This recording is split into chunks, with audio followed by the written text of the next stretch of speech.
வரும் அலைகளிலே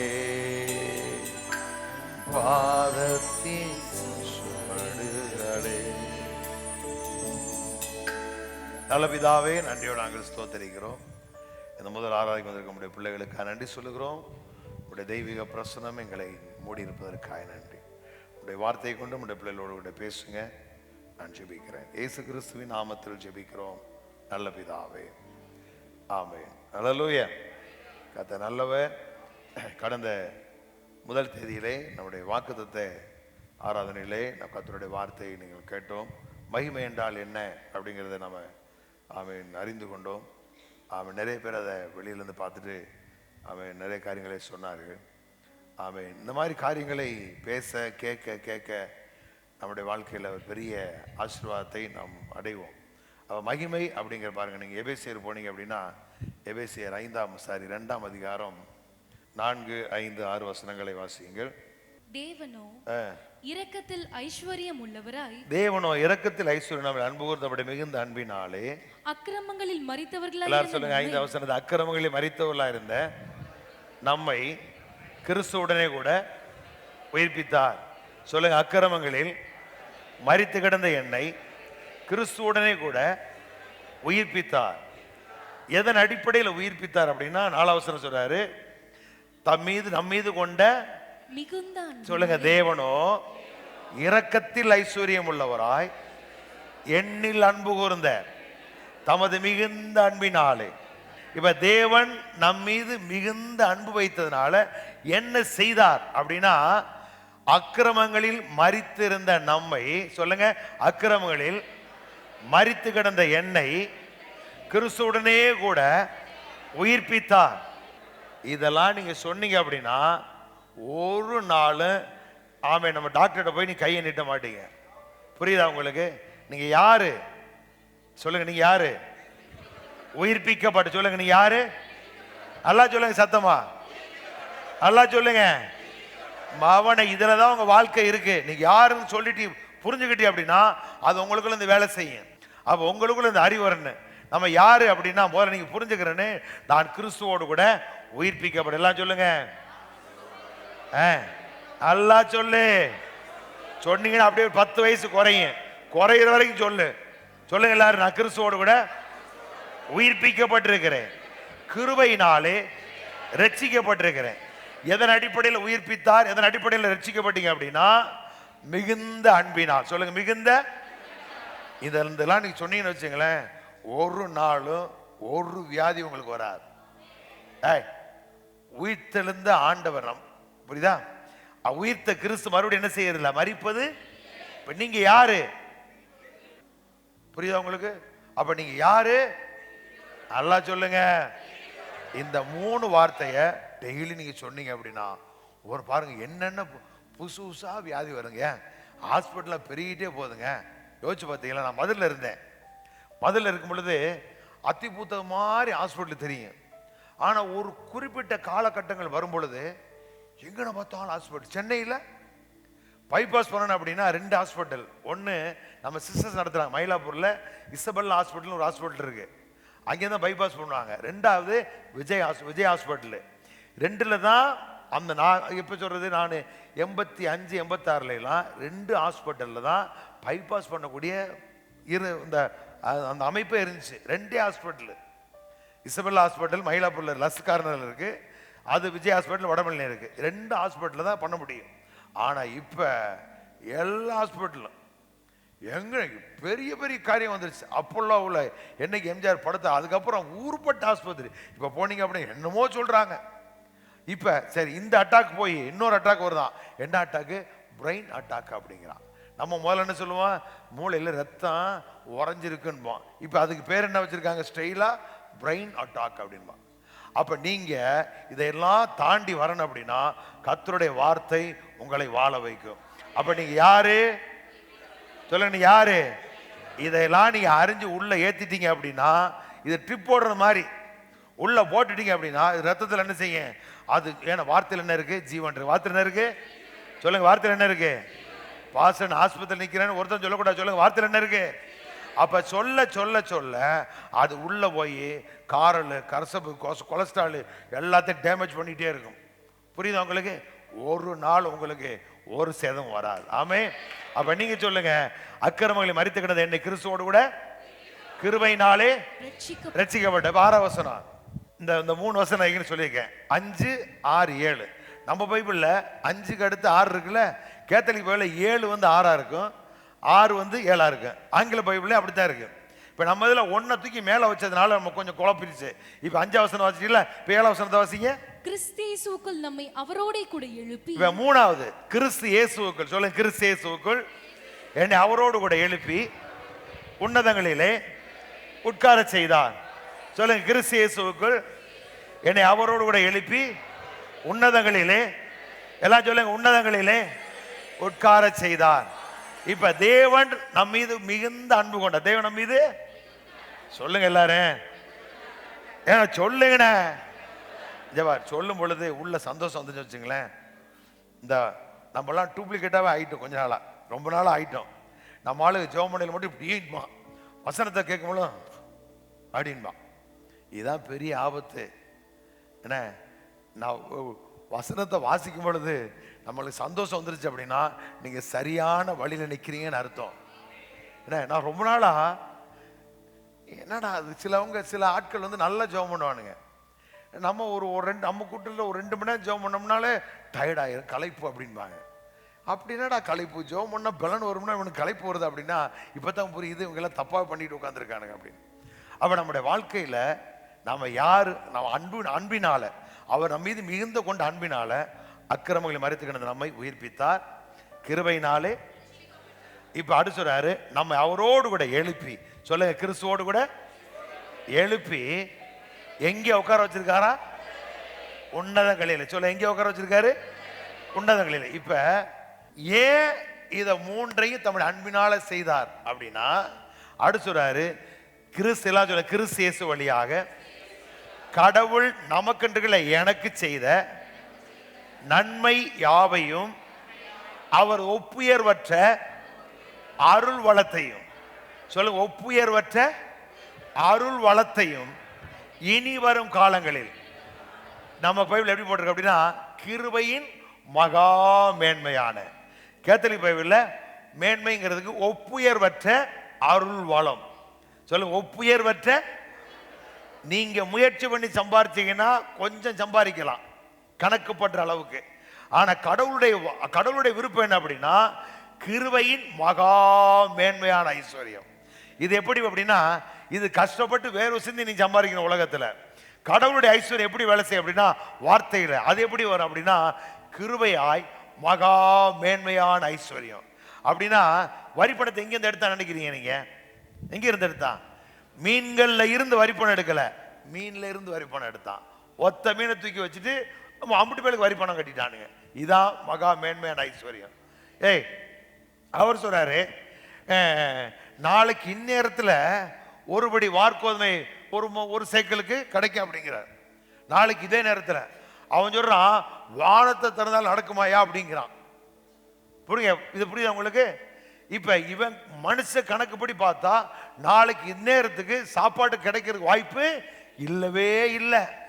ஆனா கர்த்தர் சொல்றாரு, நீ நம்பல இல்ல, நீ பாப்ப, ஆனா திங்க மாட்டா, போடா அப்படின்ட்டார். புரியுதா உங்களுக்கு? அப்ப நம்மளுடைய அறிவை ஆண்டவர் சொல்ற, மோசே சொல்ற பாருங்களேன், மோசே இவ சொல்றேன், இவ்வளவு பேருக்கு அடிச்சு கொடுத்தாலும் கடல் உள்ளதை கொடுத்தாலும் ஒன்று பத்தாதே அப்படிங்கிறாரு. ஆண்டவர் சொல்றார், மோசே என் கை குறி இருக்கிறதோ நாளைக்கு பார் அப்படிங்கிறார். அப்ப இதா அவர் மனுக்குலத்துக்கு கிருபையாய் பாராட்டுகிற மேன்மையான காரியங்கள். அப்ப நீங்க நாள் முழுவதும் கஷ்டப்பட்டு ஒரு குறிப்பிட்ட லட்சத்துக்கு மீனை பிடிப்பீங்க. ஆனா கடவுளுடைய கிருபை எப்படி வேலை செய்ய அப்படின்னா மகா மேன்மையான. ஒரே வாரத்துல 3 கடலுக்கு போறீங்க, 3 கடல்லையும் ஒரு 50 லட்சம் வந்துச்சுன்னா உங்க வாழ்க்கை எங்க இருக்கு யோசிச்சு பாருங்க. அந்த இடத்துக்கு நீங்க வருவீங்களா? கட்டாயம் வருவீங்க. ஆமென் சொல்லுங்க பாப்போம். அப்ப இதான் கிருபையின் மகா மேன்மையான ஐஸ்வர்யம். இயற்கைக்கு அப்பாற்பட்ட விதத்துல கர்த்தருடைய வார்த்தை நம்ம வாழ்க்கையில் செயல்படும். அப்ப நீங்க இதை புரிஞ்சுக்கிறேன்னு, நாம கஷ்டப்பட்டு சம்பாதிக்க நினைச்சுக்கிட்டு இருந்தீங்கன்னா உங்க வாழ்க்கை அப்படித்தான் இருப்பீங்க. நீங்க எதை மைண்ட்ல வச்சு வேலை செய்யணும் அப்படின்னா கர்த்தருடைய வார்த்தையை வச்சு வேலை செய்யணும். அப்ப நான் யார்? உயிர்ப்பிக்கப்பட்டவன் நான் யாரு? மீட்கப்பட்டவன் நான் யாரு? அவரோடு கூட உன்னதங்கள் உட்கார எதுக்கு என்ன இந்த வேலை செஞ்சு வச்சிருக்காரு அப்படின்னா, அவருடைய ஒப்புயர்வற்ற அருள் வளத்தை இனி வரும் காலங்களில் எடுத்து காட்டுவதற்காகவே இவ்வாறு, நம்ம வேலை இவ்வாறு வராது, கேத்தலிப்பில் ஆங்கிலத்தில் போட்டு இவ்வாறு சரி, எவ்வாறு செய்தார்? உயிர்ப்பித்தார், மீட்கப்பட்டீர்கள், உன்னதங்கள் அவரோடு கூட உட்கார வைக்கப்படும். எதற்காக அப்படின்னா, கிருபையின் மகா மேன்மையான ஐஸ்வர்யத்தை. அவ கடவுள் நமக்கு எப்படிப்பட்ட ஐஸ்வர்யம் தராரு? மகா, சொல்லுங்க, மகா சொல்லுங்க எல்லாரும் நல்லா, அப்படிப்பட்ட மேன்மையான வாழ்வை பெற்று நீங்க வாழணும். பார்க்கறதுக்கு நம்மளுக்கு ஒண்ணுமே தெரியாத மாதிரி இருக்கும். கடவுள் நம்ம எப்படிப்பட்ட வாழ்க்கைக்கு அழைச்சிருக்காருன்னா இப்படிப்பட்ட, இதெல்லாம் ஒரு பகுதி தான். இதையெல்லாம் நீங்க அறிந்து புரிந்து அதை உணர்ந்துட்டீங்க அப்படின்னா அது ஆட்டோமேட்டிக்காக வேலை செய்யும். எல்லாரும் கடல்ல வளைய போடுவான், ஒண்ணு இருக்காது. ஆனா உங்களுக்கு அது என்ன செய்ய, காரியமெல்லாம் கை மேன்மையா வந்து என்ன செய்யும், அது உங்களை தேடி வரும், உங்களை தேடி வரும். அது நிச்சயம் உங்களுக்கு என்ன செய்யும், அது நல்ல பலனை கொடுத்து தான் தீரணும், வேற வழியே கிடையாது. அப்ப இந்த மகிமையான ஆசீர்வாதத்தை இந்த பூமியில் என்ன செய்ய நீங்க பெற்றுக்கொள்ளணும். சரி, இப்ப நிறைய பேருக்கு என்ன ஒரு சந்தேகம் அப்படின்னா, கடந்த நாட்களில் ஒரு சிஸ்டர் ஃபோன் பண்ணி இந்த மாதிரி இந்த காரியத்தை போய் இன்னொருத்தர் ஷேர் பண்ணியிருக்காங்க. அப்போ அவங்க சொல்லியிருக்காங்க, வாக்கு தத்தங்களுக்கெல்லாம் வந்து இந்த 7 பாயிண்ட் 8 பாயிண்ட்ல எல்லாம் அவங்களுக்கு தெரிஞ்ச வரைக்கும் சொல்லியிருக்கிறாங்க. புதுசாக வந்தனால சொல்லியிருக்காங்க 7 8 பாயிண்ட்லாம் கிடையாது, வாக்கு தத்தங்கள்லாம் நமக்குரியது அப்படின்னு சொல்லியிருக்காங்க. அது எப்படி எங்கள் பாஸ்டர் வந்து 7 பாயிண்ட் சொன்னார் அப்படின்னு இருக்காங்க. இப்போ அது எப்படி பாஸ்டர்னு கேட்டாங்க. நான் லேச சொன்னேன், இப்போ உங்களுக்குள்ளேயும் அந்த மாதிரி குழப்பங்கள் இருக்கக்கூடாது, நல்லா ரொம்ப தெளிவாக இருக்கணும். பழைய ஏற்பாட்டு வாக்கு தத்தங்கள் புதிய ஏற்பாட்டு வாக்கு தத்தங்கள் என்ன வித்தியாசம் எப்படி பாருங்களேன். உபாகமத்தின் புஸ்தகம் 28:1 வாசிங்க. நான் உனக்கு விதிக்கிற உன் தேவனாகிய கர்த்தருடைய கட்டளைகளின்படி எல்லாம் செய்ய நீ கவனமாய் இருக்கும்படிக்கு அவர் சத்தத்திற்கு உண்மையாய் செவி கொடுப்பாயானால் உன் தேவனாகிய கர்த்தர் பூமியில் உள்ள சகல ஜாதிகளிலும், நல்ல கவனிங்க, உண்மையாய் செவி கொடுப்பாயானால் உன் தேவனாகிய கர்த்தர் பூமியில் உள்ள சகல ஜாதிகளிலும் உன்னை மேன்மையாக வைப்பார். இப்ப நான் சொல்ற இந்த வார்த்தைக்கு நீ கவனமா செவி கொடுத்து நீ இருப்பா அப்படின்னா பூமியோட எல்லாவற்றிலும் மேன்மையா இருப்பா அப்படிங்கிறார். 2வது வசனத்தை வாசிங்க. நீ உன் தேவனாகிய கர்த்தரின் சத்தத்திற்கு செவி கொடுக்கும், நல்லா கவனிங்க, தேவனாய் கர்த்தருக்கு செவி கொடுக்கும் போது இப்பொழுது சொல்லப்படும் ஆசீர்வாதங்கள் எல்லாம் உன்மேல் வந்து. இப்ப பழைய ஏற்பாட்டுல என்ன அப்படின்னா, ஆசீர்வாதம் வாக்குத்தத்த நிபந்தனைக்கு உட்பட்டது. நல்லா புரிக்கணும். ஏன் நிபந்தனை அப்படின்னா, இந்த நிபந்தனையின்படி நடக்க முடியாது அப்படிங்கிறத அறிவித்த தெரிந்து கொள்றதுக்கு தான் கர்த்தர் செய்யறான பிரமாணத்தை, நிபந்தனைகளை வைக்கிறார், நியாயப்பிரமாணத்தை கொடுக்கிறார். அப்ப நியாயப்பிரமாணம் எப்படி அப்படின்னா, அது நிபந்தனைக்கு உட்பட்ட, பழைய ஏற்பாட்டு வாக்குத்தத்தங்கள் எல்லாமே நிபந்தனைக்கு உட்பட்டது. இப்ப கடவுளுடைய வார்த்தைக்கு செவி கொடுத்து அப்படி அதுபடி நடக்கும் பொழுது சொல்லப்பட்ட எல்லா ஆசீர்வாதங்கள் வரும். இன்னைக்கு லேவியராமம், லேவியர் 18:4-5, 26:3-4. என்னுடைய நியாயங்களின்படி செய்து என்னுடைய கட்டளைகளை கைக்கொண்டு நடவுங்கள், நான் உங்கள் தேவனாகிய கர்த்தர் ஆகையால் என் கட்டளைகளையும் என் நியாயங்களையும் கைக்கொள்ள கடவீர்கள். அவைகளின்படி செய்கிறவன் எவனும் அவைகளால் பிழைப்பான். அவைகளின்படி செய்கிறவன் அவைகளால் பிழைப்பான் அப்படிங்கிறார். பழைய ஏற்பாட்டில் என்ன அப்படின்னா, அவர் சொன்ன வார்த்தைகளை கேட்டா சொல்லப்பட்ட ஆசீர்வாதங்கள் வரும். அவைகளின்படி யார் ஒருவர் செய்கிறார்களோ, கர்த்தருடைய கற்பனையின்படி நடக்கிறார்களோ, அவர்கள் தான் என்ன செய்ய முடியும், பிழைக்க முடியும். ஆனா புதிய ஏற்பாடு வரும் பொழுது விசுவாசத்தினால் நீதிமான், சொல்ல எல்லாரும் விசுவாச நீதிமான் பேன்னு கேட்டுக்கிட்டு என்னைக்கா வரும் பொழுது எதையாவது டிவியை போட்டு ஆமே 4 காரியங்கள் சொல்லும் பொழுது வந்தேன் டிவிலே கொண்டு வச்சிருவேன். புரியுதா உங்களுக்கு? அப்ப இங்க சொல்றாரு, இவ கேட்டு நடந்த அப்படின்னா நான் என்ன செய்றீங்க, நீ பிழைக்க முடியும், ஆசீர்வாதத்தை பெற்றுக்கொள்ள முடியும். ஆனா புதிய ஏற்பாடு வரும்போது என்ன அப்படின்னா, விசுவாசத்தினால் நீதிமான் பிழைப்பான். இன்னொரு வசனத்தை வாசிங்களேன், லேவியர் 26:3-4. நீங்கள் என் கட்டளைகளின்படி நடந்து என் கற்பனைகளை கைக்கொண்டு அவைகளின்படி செய்தால் நான் ஏற்ற காலம் பாருங்க, எப்ப ஏற்ற காலத்துல மழை பெய்யும் அப்படின்னா என் கற்பனைகள் நடந்து என் கற்பனைகளை கைக்கொண்டு அவைகளின்படி செய்தால் அப்படிங்கிறார். அப்ப பழைய ஏற்பாடு முழுவதுமே நல்லா புரிஞ்சுங்க, வாக்குத்தத்தங்களும் ஆசீர்வாதங்களும் நல்ல வாழ்வும் நிபந்தனைக்கு உட்பட்டது. ஆனா புதிய ஏற்பாடு வரும் பொழுது என்ன அப்படின்னு நீங்க பாத்தீங்க அப்படின்னா, புதிய ஏற்பாட்டுல அப்போஸ்தலர் நடபடிகள் 2ஆம் அதிகாரம் 39ஆம் வசனம் வாசிங்க. அப்போஸ்தலர் நடபடிகள் 2ஆம் அதிகாரம் 39ஆம் வசனம். வாக்குத்தத்தமானது உங்களுக்கும் உங்கள் பிள்ளைகளுக்கும் நம்முடைய தேவனாகிய கர்த்தர் வரவழைக்கும் தூரத்தில் உள்ள யாவருக்கும். சொல்லுங்க, வாக்குத்தத்தங்கள் எல்லாம் எனக்கும் என் பிள்ளைகளுக்கும். சொல்லுங்க, வாக்குத்தத்தங்கள் எல்லாம். அப்படின்னா பழைய ஏற்பாடு புதிய ஏற்பாடு எல்லா வாக்குத்தத்தங்களும் எல்லாம் யாருக்கு? சொல்லுங்க, நமக்கும் நம்முடைய தேவனா பிள்ளைகளுக்கும். சொல்லுங்க, எனக்கும் நம்முடைய பிள்ளைகளுக்கும் தேவனாய் கர்த்தர் வரவழைக்கும் யாவருக்கும் உண்டாகி இருக்கிறது. இப்ப பழைய ஏற்பாட்டுக்கு புதிய ஏற்பாட்டுக்கு என்ன அப்படின்னா, பழைய ஏற்பாடு வாக்குத்தத்தங்களும் வாழ்வும் நிபந்தனைக்கு உட்பட்டது. புதிய ஏற்பாடு வரும் பொழுது எல்லா வாக்குத்தத்தங்களும் நமக்கும் நம்முடைய பிள்ளைகளுக்கும் இயேசுவை ஏற்றுக்கொள்ளுகிற எல்லாருக்கும் உரியது. ஆமென் ஆமென் சொல்லுங்க பார்ப்போம். அப்ப வாக்குத்தத்தங்கள் அப்படின்னு வரும் பொழுது நீங்க மறுபடியும் நிபந்தனை கொண்டு போனீங்க அப்படின்னா அது என்னவாகிறது? கிரியா மாறிடுது. அப்ப அதனால நம்ம ஆளுக்கு என்ன புரியாமலே, நான் 3 நாள் உபவாசம் போட்டு ஜெபம் பண்ணேன், கர்த்தர் எனக்கு நல்ல மருமகனை கொடுத்தார் அப்படின்பா. அப்ப என்னாச்சு? உங்க ஜெபத்தால் கிடைச்சு அப்படின்னா, நான் ஜெபம் பண்ணேன், சகோதரர் ஜெபம் பண்ணாரு, பிரதர் ஜெபம் பண்ணாரு அப்படின்ட்டு சொல்லிக்கிட்டு இருப்பீங்க. இது என்ன அப்படின்னா, அவர்களுடைய கிரியை குறித்து மேல்பாராட்டிட்டு உட்காந்துருக்கிறீங்க. அப்ப இங்க என்ன சொல்றாரு அப்படின்னா, வாக்குத்தத்தங்கள் எல்லாம் நமக்கும் நம்முடைய பிள்ளைகளுக்கு உரியது அப்படின்னா அங்க என்ன இல்லை? கிரியை இல்லை, மேன்பாராட்ட. நீங்க இந்த வாசம்ல எபேசியர் வாசம்ல அதுல 8ஆம் வசனத்தை வாசிங்களேன். 2:8. கிருபையினாலே விசுவாசத்தை கொண்டு ரட்சிக்கப்பட்டீர்கள். இது உங்களால் உண்டானதல்ல, இது தேவனுடைய. நல்லா கவனிங்க. இப்ப இந்த இயேசுவோடு கூட உயிர்ப்பித்தார். கிருபையினாலே சொல்லுங்க, உயிர்ப்பிக்கப்பட்டீர்கள். எல்லாம் சொல்லுங்க, மீட்கப்பட்டீர்கள். அடுத்து உன்னதங்களிலே. எதற்காக அப்படின்னா, கிருபையின் மகா மேன்மையான ஐஸ்வர்யத்தை உங்க வாழ்க்கையில வெளிப்படுவதற்காக. சரி, இது எல்லாம் கிருபையினால் விசுவாசத்தை கொண்டு ரட்சிக்கப்பட்டீர்கள். இது உங்களால் உண்டானது, தேவனுடைய. சொல்லுங்க, எல்லாம் தேவனுடைய. அப்ப மகா மேன்மையான ஐஸ்வர்யத்தை கிரியைகள்னால் நீங்க பெற்றுக்கிட்டீங்க அப்படின்னா முடியாது. நியாயப்பிரமாண கிரியைக்காரர் யாவரும் சாபத்துக்கு உட்பட்டிருக்கிறார்கள். அப்ப நீங்க இப்படி போய் பார்த்தீங்க அப்படின்னா என்னதான் நிற்கும்? தலையில சாபம் தான் நிற்கும். ஒரு நாளும் சுகமா ஆசீர்வாதமா பலத்தோடு வாழ முடியாது. அப்ப என்ன சொல்றாரு? விசுவாசத்தை கொண்டு இது உங்களால் உள்ளது, தேவனுடைய ஈவு.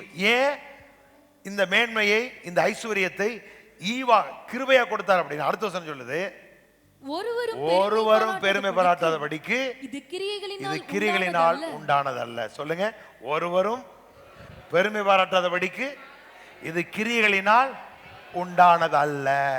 அப்ப கிரியினால் உண்டாச்சு அப்படின்னா மேன்மை பாராட்ட முடியும். ஆனா நீங்கள் நான் யாரும் தேவனுக்கு முன்பாக நான் உழைச்சேன், நான் கொடுத்தேன், நான் நட்டேன், நான் நீர் பாய்ச்சினேன் எவரும் சொல்ல முடியாது. ஏன்னா கடவுள் இந்த உயிர்ப்பிக்கு இந்த இந்த சத்தியத்தை எல்லாம், இந்த காரியங்கள் எல்லாம் நம்ம கிருபையா கொடுத்திருக்கிறார். நீங்க யாரு? நீங்க மரிக்கல, ஆனா இயேசு மரிச்சதுனால நீங்கள் மரிச்சீங்க. நீங்க உயிர்ப்பிக்கப்படல, இயேசு உயிர்த்திருந்தனால நீங்களும் உயிர்ப்பிக்கப்பட்டிருக்கிறீர்கள். அவருடைய மரணத்தின் சாயலிலும் உயிர்த்தலின் சாயல் என்ன பட்டிருக்காம இணைக்கப்பட்டு. சொல்லுங்க, உயிர்த்தலின் சாயலில் இணைக்கப்பட்டிருக்கிறோம். சொல்லுங்க, இணைக்கப்பட்டிருக்கிறோம். இது எல்லாம் தேவன் நமக்கு கிருபையாய் கொடுத்த ஈவு. ஏன் அப்படின்னா எவரும் பெரும் பாராட்ட முடியாது. நான் ஜெபம் பண்ணேன், நான் முயற்சி பண்ணேன், நான் பிரயாசப்பட்டேன் அப்படின்னு கிறிஸ்துவ வாழ்க்கையில தேவனுக்கு முன்பாக எவரும் மேன்மை பாராட்ட கூடாது அப்படிங்கிறதுக்காக கத்தறிஞ்சிருக்காரு, இந்த செட்டப்பை வச்சிருக்கிறார். அப்ப பழைய ஏற்பாட்டில் என்ன செய்ய முடியும்? மேன்மை பாராட்ட முடியும். ஆனா புதிய ஏற்பாடு வரும் பொழுது எல்லாம் எப்படி கொண்டு வந்துட்டாருன்னா விசுவாசத்துல கொண்டு வந்துட்டார். அப்ப வாக்குத்தத்தங்கள் எல்லாம் நமக்கும் நம்முடைய பிள்ளைகளுக்கும் இனி வரப்போகிற மக்களுக்கு எல்லாருக்கும் உரியது அப்படி சொல்ற பாருங்களேன். நீங்க எபேசியர்கள் நிருபம் 2ஆம் அதிகாரம் 11 வசனத்தை வாசிங்க. 11:2-11. ஆனபடியினால் முன்னே மாம்சத்தின்படி புறஜாதியாராய் இருந்து மாம்சத்தில் கையினாலே செய்யப்படுகிற எப்படி நம்மை வாக்குத்த உரியவளாக சொல்றா பாருங்களேன். அவன் மாம்சம் கையில செய்யப்படும் விருத்தசேதனப்பட்ட நீங்கள் அக்காலத்தில் கிறிஸ்துவை சேராதவர்களும் இஸ்ரவேலுடைய காணியாட்சிக்கு புறம்பானவர்களும். நான் வாசிக்கிறேன் பாருங்களேன், இந்த 11 வசனத்துல கேதலி பேல போடு. ஆனபடினால் எனவே பிறப்பால் பிற இனத்தாராய் இருந்த நீங்கள் இயேசுவை ஏற்றுக்கொள்வதற்கு முன்பாக நம்மள யாரா இருந்தோம்? பிற இனத்தார், புறவினத்தார். அப்ப நீ சொல்றாரு, நீங்கள் உங்கள் முன்னைய நிலையை நினைவில் கொள்ளுங்கள். நினைவில் நீ யாரா இருந்த ஏற்கனவே அப்படின்னா புறஜாதியா, தேவனுக்கு தூரமானவர்கள். நினைவில் கொள்ளுங்கள், உடலில் கையால் விருத்தசேதனம் செய்து கொண்டவர்கள். இப்ப பழைய ஏற்பாட்டில் ஆபிரகாமுடைய பிள்ளைகள் இஸ்ரவேலில் யாரு? கையால் விருத்தசேதனம் பண்ணப்பட்டவர்கள். உங்களை விருத்தசேதனம் செய்யாதோர் என கூறி இகழ்ந்தார்கள். இப்ப இஸ்ரவேலர் நம்மளெல்லாம் எப்படி பார்ப்பாங்க அப்படின்னா, நாங்கள்லாம் தேவனோடு உடன்படிக்கை பண்ணப்பட்டவர்கள், விருத்தசேதனம் பண்ணப்பட்டவர்கள், இவர்கள் எல்லாம் விருத்தசேதனம் இல்லாதவர்கள் என்று கூறி இகழ்ந்தார்கள் அப்படிங்கிற. இழிவா இன்னொரு பைபிள்ல இஸ்ரவேலர் நம்மள யாரா? இழிவா எண்ணப்பட்டவர்களாம். அப்படி இருந்த நம்ம என்ன பண்ணாரா? அடுத்து சொல்றாரு, அக்காலத்தில் 12 வசனம், கிறிஸ்துவை சேராதவர்களும் இஸ்ரவேலுடைய காணியாட்சிக்கு புறம்பானவர்களும் வாக்குத்தத்தத்தின் உடன்படிக்கைகளுக்கு அந்நியரும் நம்பிக்கை இல்லாதவர்களும் இவ்வுலகத்தில் தேவனற்றவர்களுமாய் இப்ப நம்ம எல்லாம் யாரா இருந்த அப்படின்னா விருத்தசேதனம் பண்ணாதவர்கள். தேவனுக்கு வாக்குத்தத்தம் நமக்கு சம்பந்தம் இல்லை, தேவன் அற்றவர்கள். எந்த விதத்தில் நமக்கு அவருக்கும் உடன்படிக்கை கிடையவே கிடையாது. நம்ம எல்லாம் தேவனை விட்டு தூரமா இருந்தோம். அப்படி இருந்த நம்மளை என்ன பண்ணாராம்? அடுத்த வசனம் சொல்லுது, முன்னே தூரமாயிருந்த நீங்கள், முன்னே தூரமாயிருந்த உங்களை இப்பொழுது கிறிஸ்து இயேசுவுக்குள், இப்ப நம்மள எல்லாம் இயேசு ரத்தத்தினால மீட்டு ரத்தத்தினாலே சமீபமானீர்கள். எப்படி சமீபமானாரா? அடுத்த வசனம் சொல்றாரு, எப்படி எனில் அவரை சொல்ல இயேசுவே நம்முடைய சமாதானக்காரராகி இருதரத்தாரையும், அப்படின்னா இஸ்ரவேலரை நம்மையும் ஒன்றாக்கி பகையாய் நின்ற பிரிவினை நடிச்சுவரை தகர்த்து நியாயப்பிரமாணம் என்ற சட்டத்திட்டத்தெல்லாம் மாம்சத்தினால ஒழித்து இருதத்தை என்ன செய்தாராம்? ஒரே சரமாக தேவனோடு கூட ஒப்புரவாக்கினார் அப்படிங்கிறார். அப்ப நீங்கள் நான் யாரு அப்படின்னா இயேசு கிறிஸ்துவால் மீட்கப்பட்டு தேவனோடு கூட ஒப்புரவாக்கப்பட்டவர். அப்ப எதெல்லாம் நம்மளுக்கு தூரமா இருந்துச்சு அப்படின்னா வாக்குத்தத்தத்துக்கு நம்ம தூரமானவர்கள், தேவன் அற்றவர்களா இருந்தோம், இருதயத்துல மாம்ச விருத்தசேதனம் இல்லாதவர்களா இருந்தோம். ஆனா இப்ப இயேசு ரத்தினால மீட்கப்பட்டதுனால, அவருடைய பிள்ளைகளானதுனால நாம் எல்லாவற்றுக்கும் சமீபமானோம். அப்ப வாக்குத்தத்தங்கள் யாருக்கு? எல்லாம் நமக்கும் நம்முடைய பிள்ளைகளுக்கு. சொல்லுங்க, வாக்குத்தத்தங்கள் எல்லாம் எனக்கும் என்னுடைய பிள்ளைகளுக்கும் வரப்போகிற யாவருக்கும் அது உண்டாயிருக்கிறது, அது உண்டாயிருக்கிறது. இன்னும் ஒரு படி மேல போனீங்க அப்படின்னா, நம்ம எதுக்கு அப்படி நாம கர்த்தர் அப்படி வச்சாரா அப்படின்னா 2 கொரிந்தியர் 1:20 சொல்றாரு, நம்மால் தேவனுக்கு மகிமை உண்டாகும்படி. போடுங்க 2 கொரிந்தியர் 1:20. எங்களால் தேவனுக்கு மகிமை உண்டாகும்படி, எங்களால் தேவனுக்கு மகிமை சொல்ல, என்னால் தேவனுக்கு மகிமை உண்டாகும்படி வாக்குத்தத்தங்கள் எல்லாம் கிறிஸ்துவுக்குள் ஆம் என்றும் அவருக்குள் ஆமென் என்றும் இருக்கிறது. வாக்குத்தத்தங்கள் எப்படி வச்சிருக்காரு அப்படின்னா ஆம். இப்ப ஒரு வார்த்தை சொல்லியிருக்காரு, சகல ஜனங்களை பார்க்கல நீங்க ஆசீர்வாதமா இருப்ப அப்படி சொன்ன வாக்குத்தத்தத்தை அவர் என்ன சொல்லி வச்சுட்டாரு? ஆம்னு எழுதி வச்சுட்டாரு, அப்படியே நடக்கட்டும் வச்சுட்டாரு. இப்ப அந்த வார்த்தை சொல்றாரு, அவர் சொல்லும் ஆம் வழியாக கடவுள் அருளும் எல்லா வாக்குறுதிகளும் நிறைவேறுகின்றன. சொல்லுங்க, கடவுள் சொல்லும் ஆம் என்ற வழியாக எல்லா வாக்குறுதிகளும் நிறைவேறுகின்றன. சரி, இப்ப பாருங்க எப்படி சொல்ற பாருங்க. இப்ப தேவன் வாக்கு பண்ணி இருக்கிறார், வாக்கு பண்ணிட்டு ஆம் அப்படி கையெழுத்து போட்டார். இந்த வாக்குத்தத்தங்களை அப்படியே நடக்கட்டும்னு சொல்லிட்டார். இப்ப நீங்க ஒரு சொத்து வாங்குறீங்க, பத்திரம் முடிக்க போறீங்க. பத்திரம் முடிக்க போகும்போது என்ன செய்றீங்க அப்படின்னா, முதலாவது சொத்தை விற்கிறவர் வருவார், அந்த ரிஜிஸ்டர் கூப்பிடுவாரு, யார் யா மாணிக்கம் அப்படின்னு, வாங்க பணம்லாம் வாங்கிட்டீங்களா, எல்லாம் செட்டில் ஆயிடுச்சா? வாங்கிடுச்சு. அப்ப என்ன செய்யுங்க, கையெழுத்து போடுங்க. முதல்ல அவர்கிட்ட கையெழுத்து வாங்க. ரெண்டாவது வாங்கினாலும் போவார், ஏப்பா எல்லாம் செட்டில் ஆகி கொடுத்துருக்கலாம், அவ்வளோ ஓகே, ஒன்றும் பிரச்சனை இல்லை, எல்லாம் வாங்கிட்டு என்னது அந்த இந்த இன்னொரு டாக்குமெண்ட்லாம் சொல்லுவாங்களே, அந்த பழைய டாக்குமெண்ட்ஸ் ஏற்கனவே இல்லை, என்ன மூலப்பத்திரம் எல்லாம் வாங்கிட்டீங்களா அப்படின்னு, வாங்கியாச்சு அப்படின்னு. அப்போ நீ ஒரு கையெழுத்து போடு அப்படி. நீங்கள் என்ன போடுவீங்க? என்ன போடுவீங்க? தர்மராஜ் ஆமேன் போடுறீங்க. அப்ப அவர் கொடுக்கிறவர் ஆமன்னு சொல்லிட்டாரு, நீங்க ஆமேன்னு போட்டீங்க. இப்ப சொத்து யாராயிருச்சு? மாணிக்க முடிய சொத்து தர்மராஜுக்கு வந்துருச்சு. புரியுதா உங்களுக்கு? இப்ப பிதா வாக்கு பண்ணி கிறிஸ்துக்குள்ள எப்படி வச்சுட்டாரு? ஆம்னு சொல்லிட்டாரு. இப்ப நாம செய்ய வேண்டியது என்ன அப்படின்னா, ஆமேன் ஆமேன் ஆமேன். அவர் சொல்லி ஆம் அப்படி ஆகட்டும்ட்டாரு. இப்ப நாம அதை சொல்லும் பொழுதெல்லாம் எப்படி சொல்றா பாருங்களேன், வாரிசில ஆம் வழியா கடவுளர்கள் எல்லா வாக்குறுதிகளும் நிறைவேறுகின்றன. அதனால் தான் நாம் கடவுளை போற்றி புகழும் போது அவர் வழியாக ஆமேன் என்று சொல்லுகிறோம். இப்ப நம்ம உள்ள ஆம் என்றும் ஆமேன் என்று இருக்குது அப்படின்னு ஒன்றும் புரியல. என்னடா ஆம் ஆமேன், அவர் ஆமன் சொல்லிட்டாரு, நீங்க என்ன செய்யணும்? ஆமேன் சொல்லுங்க. ஆமேன். கர்த்தர் பெரியவர்.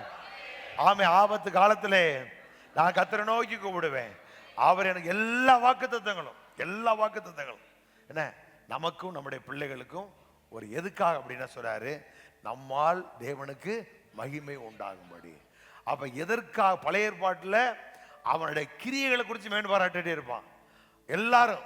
ஆனா புதிய ஏற்பாடு வரும் பொழுது ஒருவரும் மேன்பாராட்டக்கூடாது. எல்லா மகிமை யாருக்கு தான்? கடவுளுக்கு தான். நீ கட்டின வீடு யாருக்கு? கடவுளுக்கு. நாம் செஞ்சிருக்க இந்த காரியங்களை யாருக்கு? கடவுளுடையது. அவ ஒருவரும் மேன்பாராட்ட முடியாது. நான் இவ்வளவு நாள வாசம் முடிச்சோமோ, அப்படி பண்ணா இப்படி பண்ணி ஒருத்தர் செய்ய முடியாது, சொல்லவே கூடாது. அப்ப எல்லாவற்றையும் கடவுள் நமக்கு ஈவாக கிருபையாக கொடுத்திருக்கிறார் அப்படி சொல்லும் பொழுது என்ன நடக்குது?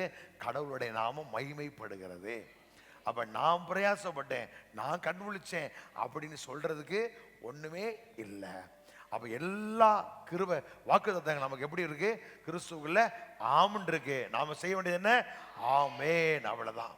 அப்ப நல்ல வாக்குத்தத்தங்களை சொல்லும் பொழுது, வார்த்தை சொல்லும் பொழுது நம்ம துவக்கத்துல விசுவாச வார்த்தைகளை பேசுறோம்.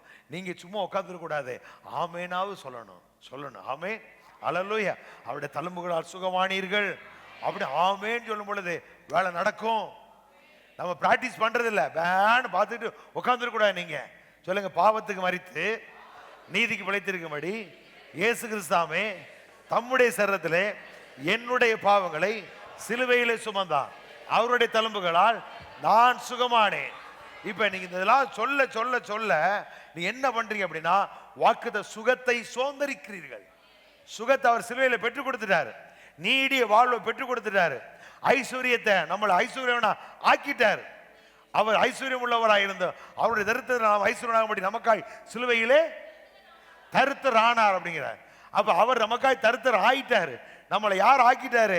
ஐஸ்வர்யன் ஆக்கிட்டாரு. நீங்க விரும்பினாலும் விரும்பாட்டாலும் மாவளை நீங்க பணக்காரி தான். நீங்க யாரு? நீங்க யாருதான்? நீங்க நீங்க யாரு சொல்லுங்க. பாஸ்டர் நாளைக்கு வீட்டு வாடகை கொடுக்கணும் அப்படி யோசிச்சீங்கன்னா நீ ஒன்றும் நடக்காது. அப்ப அதை இருக்கட்டும். ஆனா அதே நேரத்தில் நீங்க யாருங்க முதல்ல அப்படின்னா, நீங்க பணக்காரர் தான்.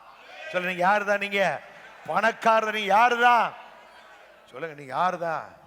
பவுல் சொல்றே, நீங்க என்ன தருத்திரன்னாலும் அநேகர் ஐஸ்வர்யவான்கள். நான் போய் ஒரு முறை ஊழியர் மீட்டிங்ல சொல்லி விட்டேன், இதை எல்லாருக்கும் தீ பிடிச்சி, சின்னவரு பணக்காரன், விசுவாசியில பணக்காரன் ஆக்குறதா நம்முடைய வேலைங்கிறாரு அப்படின்னு. அப்ப என்ன விசுவாசியை தரித்திரமாக்க பிறகு உன்னை பொண்ணு வேலைக்கு வச்சாரு? பூரா உட்கார்ந்துக்கிட்டு பாவத்தை பத்தியே பேசிக்கிட்டு இருப்பான். அதை செய்யாத, இதை செய்யாத, இந்த பாவம், அது பாவம், இது பாவம். ஏன் அதை கழுது தெரியுமே எனக்கு பாவம்னா என்னன்னு. அப்ப எதை பேசணும் அப்படின்னா, கடவுள் வச்சிருக்க மேன்மையான வாழ்வை பேசுங்க. இதை பேச பேச பேச நம்மளோட வாழ்க்கையில் எல்லாம் மாறிடும். அப்ப நீங்க எல்லாம் யாரா இருக்கிறீங்க அப்படின்னா, ஆவியின்படி நீங்கெல்லாம் யாரு தான்? ஐஸ்வர்யவான்கள் தான். நீங்களாம் யாரு? பணக்காரி தான். புரியுதா உங்களுக்கு? நம்மளை கண்டு எப்படி சொல்றது அப்படின்னு ஒன்றும் புரியல. ஏன்னா பெந்தகோஸ்துக்கு அந்த கொஞ்சம் மாறி நினைக்கிறாங்க, இதெல்லாம் மாறணும். என்ன இங்க போனா ஒண்ணும் இல்லாம தான் இருப்போம் அப்படின்னு நினைக்கக்கூடாது. உங்களை பார்த்தாலே டெரரா இருக்கணும். புரியுதா? வீட்டிலே வச்சிருந்தீங்கன்னா எவனா தூக்கிட்டு போயிடுவான். வரையில சர்ச்சுக்குள்ள வச்சிங்க, போட்டுக்கிட்டு வாங்க, போய் கலட்டி வைங்க. சும்மா போய் இருக்கிறோமோடு வச்சுடக்கூடாது. ஒரு சொன்னார், என்ன நான் நிறைய போட்டிருந்தேன், இப்போ அப்படின்லாம் இல்லை, நீங்கள் போடணும். என்ன எதுக்கு போடணும் அப்படின்னா, போட்டுட்டு பட்டனை கழட்டி விட்டுக்கிறது இல்லை, போடுங்க. போடும் பொழுது உங்களுக்குள்ள ஒரு என்ன செய்யும், ஒரு உற்சாகம், ஒரு தைரியம், ஒரு நம்பிக்கை. ஏன்னா இதெல்லாம் கர்த்தர் நம்மளுக்கு கிருபையாய் கொடுத்தது அப்படிங்கிற அந்த எண்ணம் வரும் பொழுது உங்களுக்கு என்ன செய்யாது? மேன்பாராட்டுறதுக்கு ஒன்றுமே இருக்காது. அப்போ பழைய ஏற்பாட்டில் ஆசீர்வாதங்கள் நிபந்தனைக்கு உட்பட்டது. பழைய ஏற்பாட்டில் பிழைக்கணும் அப்படின்னா, சாகாமல் வாழணும் அப்படின்னா நிபந்தனை. ஆனா புதிய ஏற்பாடு வரும் பொழுது எல்லாம் கிறிஸ்துவுக்குள் ஆம் என்று இருக்கிறது. நீங்க செய்ய வேண்டியது என்ன? ஆமென். புரியுதா உங்களுக்கு? அப்ப இந்த காரியத்தை நீங்க மனசுல வச்சுக்கிறேன். யாராவது ஏதாவது சொன்னாங்கன்னா ஈன்னு கேட்டுக்கிட்டே இருக்கக்கூடாது. ஏன்னா வாக்குத்தத்தம் நீங்க பார்த்தீங்க அப்படின்னா புதுசு புதுசாக பயங்கர திருக்கரிசனம்யா பார்த்தீங்களா நீங்க? நான் பார்த்தேன். போங்கடாங்கிட்டு அண்ணன் இசைக்கு அண்ணன் பேசுறேன். நம்ம பேசுறது அவர் பேசியிருக்காரு. ஆண்டவருடைய பிள்ளையுடைய வாழ்க்கையில தேவன் மகிமையை வெளிப்பட பண்ணுவார் அப்படின்னு பேசியிருக்கிறார். போய் கேளுங்க. ஆனா ஆண்டவரை தேடாது ஆண்டவரை தேடியும் ஒழுங்கா இல்லாத வாழ்க்கை என்ன இருக்கு அப்படின்னு பேசியிருக்காரு. அப்ப நம்முடைய வாழ்க்கையில கடவுள் எப்படிப்பட்ட காரியங்களை வச்சிருக்காரு பாருங்க. இவங்க உட்காந்துக்கிட்டு அது அங்கே அது நடக்கும் இங்கே எது நடக்கும் அடையங்கப்பா நேரம் 2-3 கேட்டேன். ஒரு மாதிரி ஆயிடுச்சு. இவங்கள்ட்டாலும் ஆண்டவர் வந்து பேசினாரான்னு சந்தேகமாவே இருக்கு. ஆளாளுக்கு ஒன்று சொல்றாங்க, என்னென்னமோ சொல்றாங்க. அதெல்லாம் கேட்டேன் அப்படின்னா நம்ம வாழ்க்கையில நம்மளை பயன்தான் உண்டாம ஒழிய நம்மளால எழும்பவே முடியாது. அப்ப ஆண்டவரே சொல்லிட்டாரு எல்லாம் நடக்கும்டா அப்படின்னு. இருள் பூமியையும் ஆனாலும் கத்த நம்மள அவர் மகிமை நமக்கு இதான். அப்ப இதை நீங்க விசுவாசிக்கணும் ஒழிய அதை கண்டு என்ன செய்யக்கூடாது, பயப்படக்கூடாது. அந்த மாதிரி காரியங்கள் வரும். அதுக்கான நம்ம ஜெபிக்கலாம், அவ்வளவுதான். அப்ப இப்படி நடக்கும் அப்படி நடக்கும் அப்படி நடக்கும் சொன்னு அந்த காரியங்கள் ஏதாவது 10ல் 1 நடந்துடும். உடனே ட்ராயிங் ட்ராயிங் தூக்கி டிவியில் போட்டு யூடியூப்ல போட்டு உடனே சகோதரர் சொன்னது அப்படியே நிறைவேறிடுச்சு அப்படின்பாங்க. இது எதுக்கு? இது சொன்ன நடந்தா ரைட்டு, கத்தருக்கு போட்டே இருக்கணும். உடனே பார்த்த உடனே அம்மா வரலாம் இங்கே போகிறா மூக்கு தொடச்சிட்டு பார்ப்பாங்க. அடுத்து அவர் எங்கே போறாரு அவரை வாட்ச் பண்ணிக்கிட்டே இருக்கிறது. கடைசியை பார்த்து அவர் எல்லாம் போய் சொத்தமடா ஓரம் உட்காந்துருப்பாரு. அடுத்ததில் ஒன்றும் நடக்காது. அப்புறம் அவ்வளோதான், அவரை விட்டுருவார். இப்படி நிறையா ஊழியக்காரர்கள் கொண்டுட்டோம். அதனால உங்களுக்கு வாக்கு தீர்க்கதரிசனம் எங்கே இருக்கு அப்படின்னா எங்கே இருக்கு? இதை ஒழுங்கா நீங்க பார்க்கணும். அவ கடவுள் என்ன வச்சிருக்காரு, வாக்குத்தத்தங்கள் எல்லாம் எப்படி? அவ பழைய ஏற்பாடு நிபந்தனைக்கு உட்பட்டது, புதிய ஏற்பாடு நிபந்தனை அற்றது. ஏன்னா நீங்கள் நான் யாரு? அவருடைய பிள்ளைகள் என்ற உரிமையை கடவுள் நம்மளுக்கு கொடுத்திருக்கிறார். அவ வாக்குத்தத்தங்களை குறித்து நீங்க சந்தேகப்படவே கூடாது. புதிய ஏற்பாடு பழைய ஏற்பாடு 2 வாக்குத்தத்தம் இருக்கு. என்ன வாக்குத்தத்தம்? புதிய ஏற்பாடு அப்படின்னா புதிய ஏற்பாடு வாக்குத்தத்தங்கள் எல்லாம் உங்க வாழ்க்கையில ஒரு மாற்றத்தை உண்டாக்கும். பழைய ஏற்பாட்டு வாக்குத்தத்தங்கள் எல்லாம் உங்க தொழிலில், உங்க பிசினஸ்ல, குடும்பத்துல ஒரு பெரிய மாற்றத்தை உண்டாகும். இது ஆஸ்தியும் ஐஸ்வர்யத்தை பத்தி பேசும். புதிய ஏற்பாடு இந்த ஐஸ்வர்யத்தை ஆஸ்தியை எப்படி சொந்தமாக்கலாங்கிறத பேசும். அப்ப 2ஐயும் நீங்க விசுவாசிக்கும் பொழுது அவருடைய தெய்வீக சுவாபத்துக்கு பங்குள்ளவர்களா நீங்க இருப்பீங்க. ஒரு நாளும் நாம் மேன்மை வரட்டுக்கு ஒண்ணும் இல்லை, நம்மளை குறித்து இது ஒன்று தகுதி உதவி கிடையாது.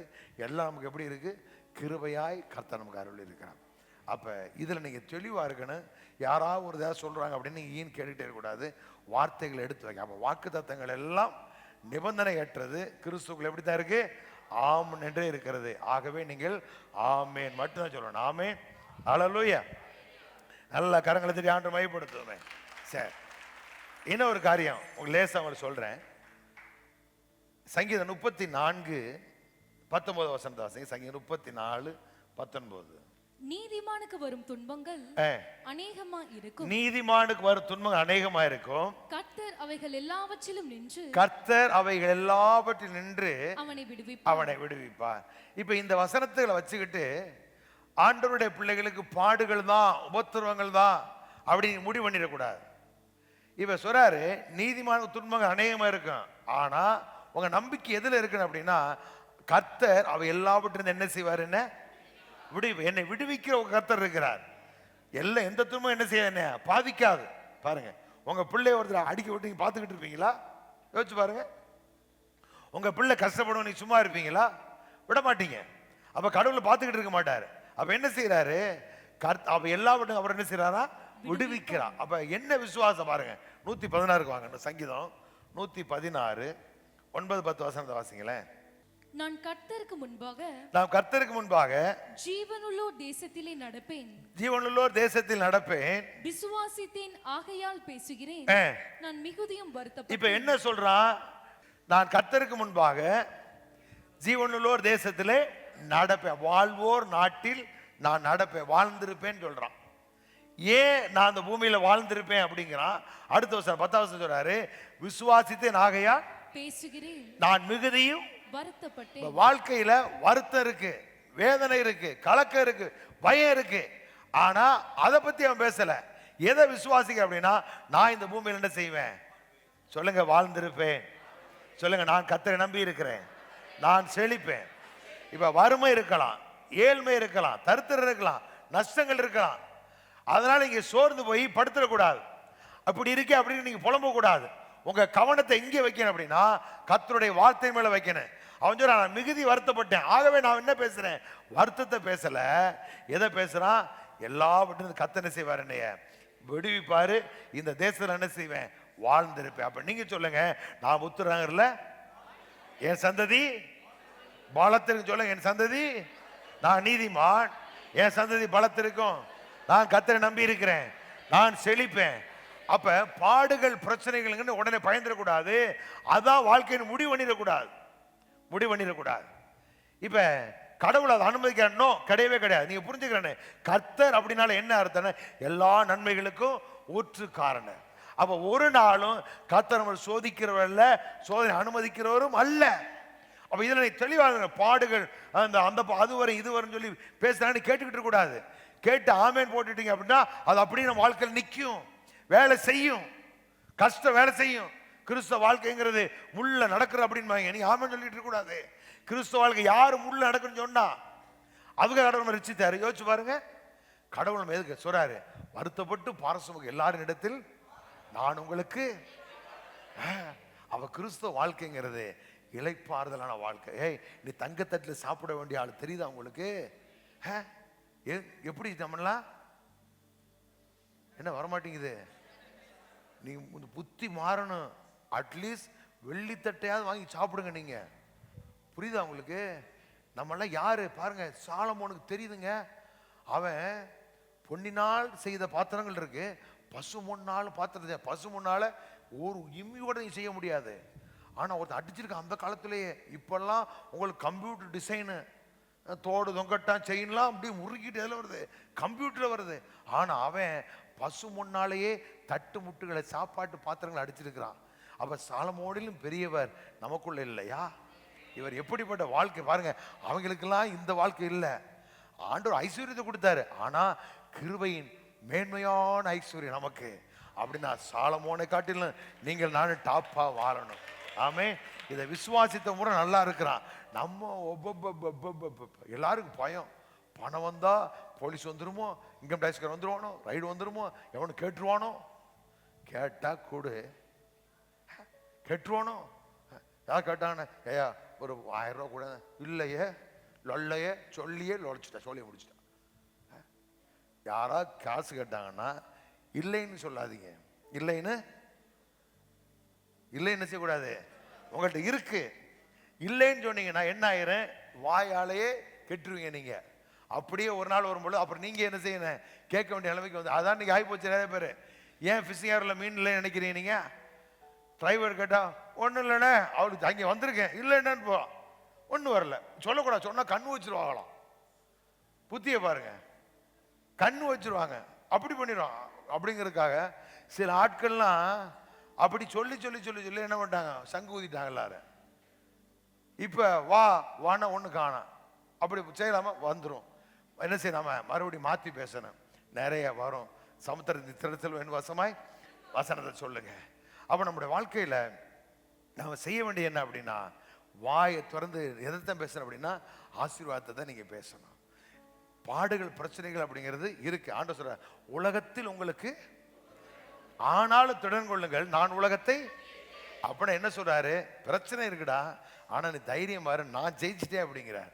அப்ப ஜெயித்த ஆண்டவர் நம்ம கூட இருக்கிறாரு, நம்மளை கீழே விடுவாரா? அப்ப நீங்க என்னதான் செய்ய முடியும்? உங்களால இந்த பிரச்சனை என்ன செய்ய முடியும்? ஜெயிக்க முடியும். சொல்றா பாருங்க, அது சீக்கிரத்தில் நீங்க லேசான உபத்திரவும் அதிக கனமழையுமே.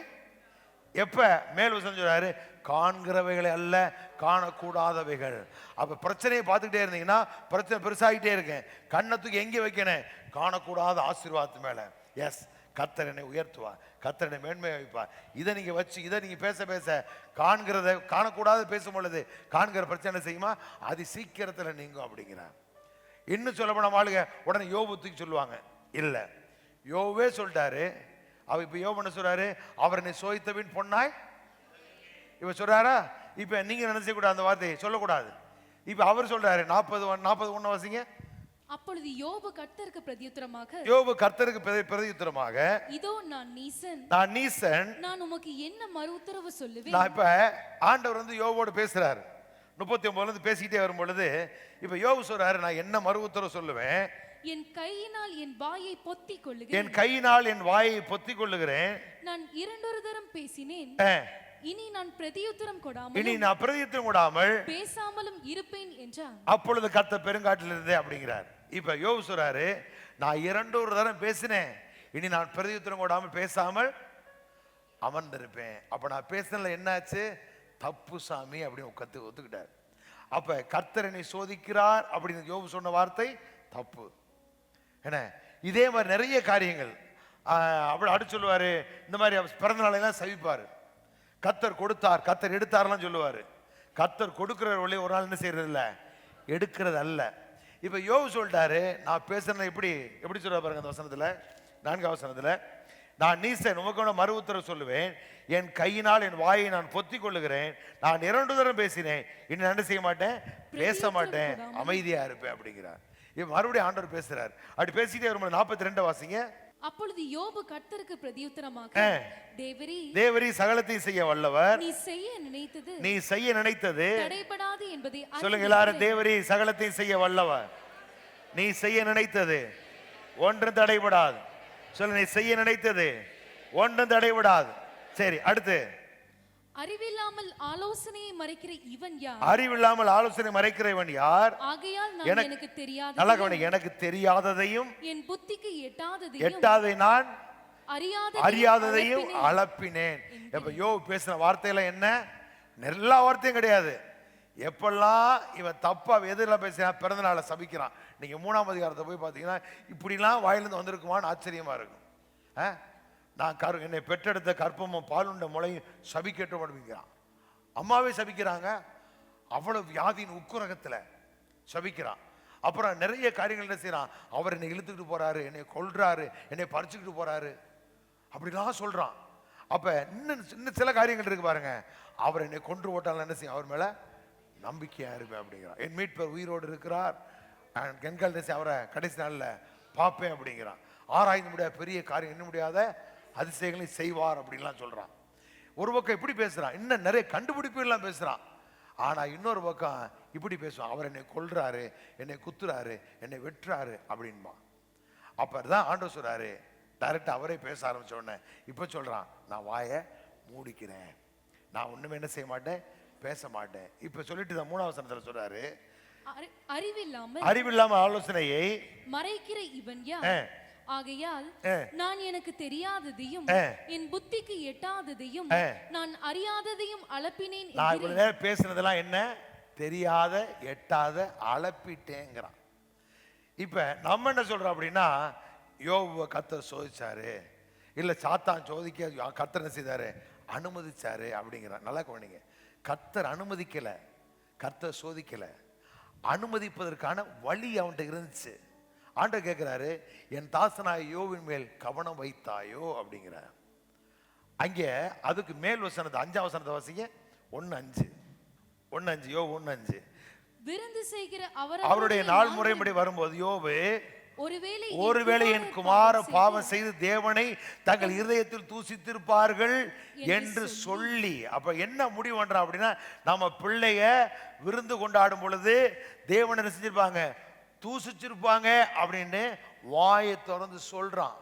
சொல்லி அவர்களை அழைத்து பரிசுத்தப்படுத்தி அதிகாலமே அவர் எல்லாருடைய இலக்கத்தின்படியையும் சர்வாங்க தகனபலி செலுத்துவான். இந்த யோபு அந்நாட்களிலே செய்து வருவான். இது ஒரு நாள் இல்ல, எப்போது செஞ்சு வந்துகிட்டே இருக்கிறான். அப்ப தான் சொல்றான் 3ஆம் அதிகாரத்துல, நான் பயந்த காரியம் எனக்கு நேரிட்டது. அப்ப என்ன பயம்? என் பிள்ளைகள் கர்த்தரை தூசிச்சிருப்பாங்களோ அப்படிங்கிறான். சரி, இப்ப அந்த இடத்துல வந்து ஆண்டவர் சொல்றாரு, நீ யோசனை தாசனா யோபி மேல் கண் வைத்தாயோ அப்படின்னு சொல்லிட்டு அவனை போய் சொல்றாரு. அவன் சும்மாவும் தேடுறான், நீ அவனை வெளியே அடைக்கவில்லையா அப்படியா? அப்பதான் ஆண்டவர் சொல்றாரு, அவன் உன் கையில் இருக்கிறான். அப்ப பழைய ஏற்பாடுல என்ன அப்படின்னா, தேவ சமூகத்துல போய் தேவ மனிதர்களுக்கு விரோதமாய் பிசாசு வழக்காட முடியும். ஏன் அப்படின்னா மனுஷன் பாவம் பண்ணதுனால அவன்கிட்ட கொடுத்த எல்லாவற்றையும் இவனுடையதாக இருந்ததுனால இவன் என்ன பண்ணிட்டான் அப்படின்னா அங்கே போறதுக்கான வழியை ஏற்படுத்தி விட்டான். கொடுத்தது யாரு? ஆதாம். அதனால என்ன பண்ணிட்டான் அப்படின்னா தேவ சமூகத்தில் அவனால் என்ன செய்ய முடிஞ்சு? நிற்க முடிஞ்சு, மனுக்குலத்துக்கு விரோதமாக பேச முடிஞ்சு. இவன் யார்? இவன் பாவி, இவன் குற்றவாளி அப்படின்னு செய்ய முடியும், சாத்தான் சொல்ல முடியும். அதனாலதான் யோபு நாட்கள் போய் நீங்க பாருங்க, சகரியா போனீங்க அப்படின்னா யோசுவா இருப்பான். யோசுவா மேல அழுக்கு வஸ்திரம் இருக்கு. இப்ப அங்கே போய் என்ன பிசாசு, இவன் ஆசாரின்னு சொல்ற, இவன் அழுக்கு வஸ்திரம் தரிச்சிருக்கான்னு சொல்லி குற்றப்படுத்துவான். இப்ப ஆண்டவர் சொல்லுவார், தூதனை கூப்பிட்டு ஒரு தரிசனத்தை சொல்லுவாரு, அங்கே வாடா, அது மேல அழுக்கு வஸ்திரம் செய்ய நீக்கு. அடுத்து சொல்லுவாரு, அவன் அக்கிரமங்களை நான் என்ன செய்தேன்? நீக்கினேன், அவனை சுத்தமாக்கினேன், போடா அப்படின்பாரு. ஆனா புதிய ஏற்பாடு வரும் பொழுது எவர்களை முன்குறித்தாரோ சொல்லுங்க, அவர் அழைத்திருக்கிறார், அழைத்தவர்களை தெரிந்து கொண்டார், தெரிந்து கொண்டவர்களை நீதிமான் ஆக்கினவர்களை சொல்லுங்க மகிமைப்படுத்தி இருக்கிறார். இவைகளை குறித்து நாம் என்ன சொல்லுவோம்? கர்த்தர் நம் பட்சத்தில் இருக்க நமக்கு விரோதமாய் இருப்பவன். அவ புதிய ஏற்பாடு வரும் பொழுது தேவனுக்கு மனுஷனுக்கு என்ன இல்லை? பிரிவினை இல்லை. நமக்காக ஒரு சமானத்தை உண்டு பண்ணனால, நம்மள தேவனோடு என்ன பண்ணிட்டோம்? ஒப்புரவாக்கப்பட்டதுனால பிசாசு போய் உங்களை என்ன செய்ய முடியாது? குற்றப்படுத்த முடியாது. ஏன்னா அவனுக்கு வழி இல்லை. அந்த வழி அடைச்சது யாரு? இயேசு அடைச்சிட்டாரு. இயேசு அடைச்சதுனால யார் போய் என்ன செய்ய முடியாது? தேவ சமூகத்தில் போய் பிசாசு குற்றம். ஏன்னா நம்மளை அவர் யார் ஆக்கிட்டாரு? நீ தப்பே பண்ணா நீதிமான், நீதிமான் தான், நான் பார்த்துறேன், நீ போட அப்படின்பாரு. வாருங்கள் வழக்காடும் அப்படிங்கிறாரு. என் பிள்ளைகளை பத்தி எவன்டா குற்றப்படுத்த முடியும் அப்படிங்கிறாரு. உங்க நீங்க தப்பே பண்ணாலும் பிசாசு போய் என்ன செய்ய முடியாது? உங்களை போய் குற்றப்படுத்த முடியாது. ஏன்? நீங்க நீதிமான், நீதிமான் தான், பாவம் செய்யற நீதிமான், அவ்வளவுதான். அதனால போய் யாரும் என்ன செய்ய முடியாது? குற்றப்படுத்த முடியாது. யாரும் போய் என்ன செய்ய முடியாது? உங்களுக்கு குராம தீங்கு செய்யறதுக்கு பெர்மிஷன் வாங்க முடியாது. அவர் என்ன செய்ய போறது இல்ல, விட போறது. அப்ப தவறு செய்யலாமா அப்படின்னு கேட்க கூடாது.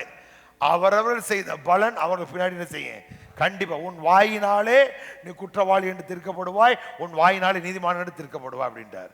இப்ப நீங்க தப்பு வாயில தப்பு செய்யும் பொழுது, நீங்க சுகவீனத்தை பத்தி, பலவீனத்தை பத்தி, தரித்திரத்தை பத்தி பேசும் பொழுது அது வேலை செஞ்சுக்கிட்டே இருக்கும். ஆனா அதை கொண்டு போயிட்டு பிசாசு செய்ய முடியாது, உங்களை டேமேஜ் பண்ண முடியாது. உங்க வார்த்தை தான் உங்களை கெடுக்குமே ஒழிய அவங்க கெடுக்க முடியாது. அதனால சொல்றாரு, வார்த்தை பேசுற செய்ய கவனமா இருங்க அப்படிங்கிறார். மனுஷர் பேச வீண் வார்த்தை கொடுத்து நியாயத்திற்பான்ல கணக்கு கொடுக்கவே அப்படின்னா வார்த்தை அது அழிஞ்சு போகாது, அப்படியே நிற்கும், ஒரு நாள் அங்கே வந்து நிற்கும். அப்ப நம்முடைய வாழ்க்கையில ஒரு பேசுற காரியங்கள் கவனமா இருக்கணும். அவ யோபு பேசுறது தவறுனால வந்த விளைவு தான் இவ்வளவு விளைவு. கர்த்தர் இப்படிப்பட்ட தீமையினால காரியம் செய்வாரா? இல்லவே இல்லை. அவர் தீமை செய்கிறவரும் அல்ல, தீமை அனுமதிக்கிறவரும் அல்ல. அவர் யார் தான்? நல்லவர். சொல்ல, கர்த்தர் யார் தான்? இதுல நிறைய பேருக்கு இதுல பெரிய குழப்பம். இன்னைக்கு யோபு வச்சு பேசிக்கிட்டே இருப்பாங்க, யோபை கர்த்தர் சோதித்தார் அப்படின்னு. ஏய், அப்ப என்ன பண்றீங்க? கர்த்தரை குற்றவாளி ஆக்குறீங்கடா. புரியுதா உங்களுக்கு? நீங்க எப்படி யாக்கோபு சொல்றாருல, சோதிக்கப்படுற எவனும் நான் தேவனால் சோதிக்கப்படும் என்று சொல்லாதிருப்பானாக. அப்ப நீங்க சொல்றோமே நம்ம நிறைய பேரு, நீ சொல்ற, நீ கேள்விப்பட்டு கேட்டிருக்கீல்ல. அப்ப என்ன பண்றாங்க? அவங்க கர்த்தரை குற்றவாளிகளா ஆக்குறாங்க. அதனால என்ன ஆகுது அப்படின்னா, இவங்க வாழ்க்கையில வாக்குத்தத்தங்கள் நிறைவேற முடியல. பாடுகளையே பேசிக்கிட்டு இருக்கிறாங்க. பாடுகளை பேச பேச அதுதான் இருந்துகிட்டே இருக்கும். அப்ப நீ எதைத்தான் இங்க பேசணும்? வாக்குத்தத்தங்களை பேச சொல்றான். வருத்தப்பட்டு, மிகுதியா வருத்தப்பட்டு, ஆகவே நான் பேசுறேன். என்ன பேசுனா? இந்த பூமியில நான் வாழ்ந்திருப்பேன் பேசுறான். வருத்தத்தை பேசலைங்க, வாழ்ந்திருப்பேன் பேசுறான். அதான் இங்க பவுல் ரோமர்ல சொல்றாரு, விசுவாசின் ஆகையால் பேசுகிறேன் எழுதியிருக்கிறபடி நாங்கள் விசுவாசின் ஆவியுடையிலிருந்து பேசுகிறோம். எப்பக்கம் இருக்கப்பட்டும் ஒடுங்கி போவது, கலக்கமடைந்தும் மனம் முறிவடைவதால் அப்படிங்கிறார் அவர். அப்ப என்ன செய்யுங்க? வாயை திறந்து வாக்குத்தத்தங்களை பேசுங்க. பாடுகளை பத்தி பேசாதீங்க, இல்லைங்கிறத பத்தி பேசாதீங்க, குறைகளை பேசாதீங்க. அவ ரெண்டை குறித்து நீங்க ரொம்ப தெளிவா இருந்தீங்க அப்படின்னா, இந்த புதிய ஆண்டுல உங்க வாழ்க்கையில வருகிற மேன்மையை எவராலும் தடுக்கவே முடியாது. ஆமென். ஒரு நாள் நீ சந்தேகப்படவே கூடாது, என் வாழ்க்கை நடக்குமா நடக்காதா. அப்படி என்ன வரும் பொழுதெல்லாம் வார்த்தை வாயை திறந்து பேசுங்க. பேசி பேசி தான். நேற்று ஒரு சின்ன ஒரு ஸ்டில் போட்டிருந்தாங்க யூடியூப்ல. ஒரு கேமராமேன் போய் என்ன பண்றான், படம் எடுக்கிறான். எதுல படம் எடுக்கிறான் அப்படின்னா, பாம்பு முட்டை இருக்குல்ல, என்ன முட்டை? அந்த பாம்பு முட்டையிலேருந்து சின்ன குஞ்சுகள்லாம் அந்த பாம்பு குட்டியெல்லாம் வெளியே வந்து அவனுக்கு சுத்திட்டே நிற்குது. அதை போய் ஒருத்தர் போட்ட படம் எடுக்கிறான். புரியுதா? இப்ப அவனுக்கு பின்னாடி பாம்பு படம் எடுத்துக்கிட்டு இருக்கு. எப்படி? இவன் வந்த உடனே அது வந்துருச்சு. இவன் போய் இப்படி கேமரா வச்சு எடுத்துக்கிட்டு, அது பின்னாடி படம் எடுத்துக்கிட்டு நிற்குது. இவங்க ரெண்டு பேரும் படம் எடுக்கிறத இன்னொருத்தன் படம் எடுக்கிறான். புரியுதா? அப்ப இந்த மாதிரி என்ன செய்யக்கூடாது, நீங்க குழம்பிக்கிட்டு இருக்கக்கூடாது. எவனா படம் பிடிச்சி காமிப்பான், இந்தா இப்படி இருக்கு, இந்தா அப்படி இருக்கு. நீங்க தெளிவா இருக்கணும். உங்க கையில் பைபிள் இருக்கு, நான் சொல்லியிருக்கிறேன். நீங்க என்ன செய்யணும், தெளிவா இருக்கணும். நீங்க பாட்டு ஏதாவது சொல்றாங்க அப்படின்னு கேட்டுக்கிட்டு இருந்தீங்க அப்படின்னா வாக்கு தத்தத்தை மிஸ் பண்ணிடுவீங்க. நான் சொல்றேன், நீங்க எல்லாரும் ஆரோக்கியமா, செல்வ செழிப்பா, சந்தோஷமா, மனரம்யமா நீங்க வாழணும். கடவுளை வைத்திருக்க கிருபையாய் அருளின மேன்மையான ஐஸ்வர்யங்களை பற்றி என்ன செய்யணும், வாழணும். கொஞ்சமா பாடுபடுவீங்க, நிறைய நீங்க சம்பாதிப்பீங்க. ஆகாயில சொல்றாருல, அதிகமா விதைக்கிறீங்க என்ன, ஆனா கொஞ்சமா பெறுறீங்கிறாரு. அது அப்படியே தலைகளை மாத்துங்க. நான் கொஞ்சமா பிரயாசப்படுவேன், அதிகமாக அறுவடை செய்வேன். அந்த இடத்துக்கு நீங்க வந்துடணும். புரியுதா உங்களுக்கு? அப்ப நம்முடைய வாழ்க்கையில கிறிஸ்துவ வாழ்க்கைங்கிறது அற்புதமான அழகான வாழ்க்கை. அப்ப வாக்கு தத்தங்களை குறித்தும் பாடுகள், இது ரெண்டு தான் நீ கிறிஸ்துவ தப்பா போயிட்டே இருக்கு. இதுல நீ தெளிவா இருந்துக்கிறணும். ஒரு நாளும் நீங்க வியாதியோடு வேதனையோடு கஷ்டப்பட தேவனுடைய சித்தம் இல்லை. எல்லாரும் நல்ல ஆரோக்கியத்தோடு நல்ல உடல் வலிமையோடு கூட இருக்கணும். ஏன்? நம்முடைய பலவீனங்களை ஏற்றுக்கொண்டா, நம்முடைய நோய்களை அவர் சிலுவையிலே சுமந்தா, அவருடைய தழும்புகளானா. அப்ப நீங்க ஒரு நாள் எனக்கு டயர்டா இருக்கு, அப்படி இருக்கு, இப்படி சொல்லவே கூடாது. அவ உங்க எலும்புகளெல்லாம் கத்தனை செய்வாரான், நின்னமுள்ளதாக்குவாரான். எலும்புகளெல்லாம் கத்தனை செய்வாரான், காப்பாற்றுவாரான். இன்னும் சொல்ல போனா பந்தியில பங்கு பெற போறான். இதுல உங்களுக்கு என்ன உண்டாயிருக்கு? ஜீவன் உண்டாகுது. அவருடைய சரீரத்தில் பெற்ற அத்தனை ஆசீர்வாதத்தை நீங்க சுதந்திரிக்க, அதனுடைய அடையாளம் தான் இது. எதுக்காக நீங்க பந்தியில பங்கு பெறீங்க? என் பாவம் மன்னிக்கப்பட்டது, என் நோய்கள் சுமக்கப்பட்டது, என் தரித்திரம் இதில் ஏற்றுக்கொள்ளப்பட்டது. ஓ லார்ட், உமக்கு நன்றி ஆண்டவரே அப்படின்னு புசிக்கும் பொழுது என்ன ஆகுது? அது அப்படி நீங்க ரிசீவ் பண்றீங்க. ஆமே, அல்லேலூயா. ஏன் தசமாக கொடுத்துருக்கீங்க? இந்த நன்மையெல்லாம் நான் பெற்றுக்கொள்றேங்கிறதுக்கு அடையாளம் தான் தசமாக காணிக்க. புரியுதா உங்களுக்கு? சும்மா வேணும் உட்காந்துட்டு இப்படி வரல போட்டுக்கிட்டு இருக்கக்கூடாது. யோசிக்கணும், ஜெபம் பண்ணணும்.